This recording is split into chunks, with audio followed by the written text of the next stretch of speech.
YCP హయాంలో చేసిన పాపాలు ఒక్కొక్కటి బయటపడుతూ ఉండడంతో ఆ పార్టీకి చెందిన ముఖ్య నాయకులు చంద్రబాబును తిడుతూ టాపిక్ను డైవర్ట్ చేస్తున్నారని ఏపీ హోంమంత్రి వంగలపూడి అనిత అన్నారు. నిన్న విశాఖలో పలు అభివృద్ధి కార్యక్రమాల్ని ఆమె ప్రారంభించారు.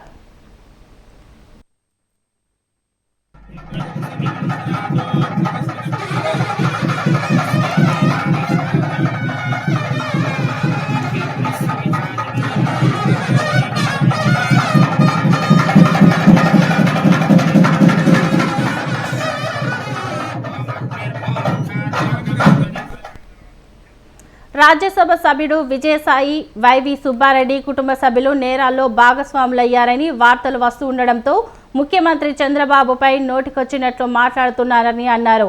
విజయసాయిరెడ్డి వైసీపీలో శకున్ లాంటి పాత్రను పోషిస్తున్నారని విమర్శించారు. కాకినాడ పోర్టు వ్యవహారంలో అన్ని విషయాలు బయటకు వస్తున్నాయని, బియ్యం అక్రమ రవాణా మీద సిబిసిఐడి దర్యాప్తు చేస్తుందని పేర్కొన్నారు. విశాఖలో భూ ఆక్రమణల్లో వైసీపీ నాయకుల పాత్ర ఉందని తెలియజేశారు. బాధితులు ముందుకు వచ్చి వారిపై ఫిర్యాదు చేస్తున్నారని వెల్లడించారు.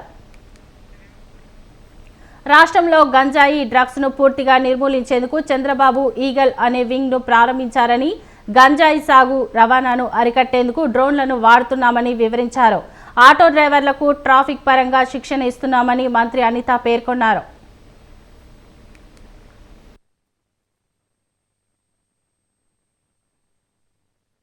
2018లో దీనికి శంకుస్థాపన జరిగినా కూడా గత 5 సంవత్సరాల్లో కనీసం ఏమీ కూడా ఇనాగ్రేషన్కి కూడా నోచుకోకుండా ఉండిపోయిన పరిస్థితి ఈ ఆర్లో పోలీస్ స్టేషన్ తాలూకా పరిస్థితి.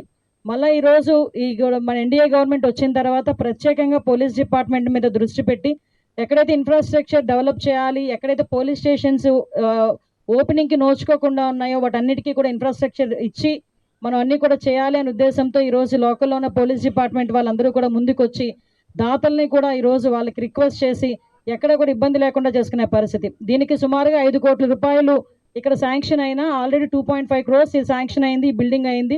మళ్ళీ దీని మీద మళ్ళీ ఏసీబీ ఆఫీస్ అవన్నీ కూడా ఇక్కడ కన్స్ట్రక్ట్ చేయాలి. ఇంకా 2.5 కోట్లు యాజ్ ఎర్లీ యాజ్ పాసిబుల్ అవి కూడా విడుదల చేయించి ఈ పోలీస్ స్టేషన్ని పూర్తి చేసే బాధ్యత కూడా